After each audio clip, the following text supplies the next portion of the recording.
مرحبا حبيباتي حبايبي، إن شاء الله تكونوا بخير. أنا اليوم جبت لكم وصفة للسعال، سواء كان من الحساسية أو أي شي تاني. هاي الوصفة مفيدة ومجربة 1000%. نحنا ببيتنا بنستعملها يعني من سنين و...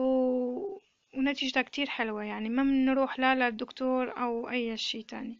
بس هاي الوصفة بنستعملها 3 أيام، ما راح يضل معك لا سعال ولا أي شي تاني.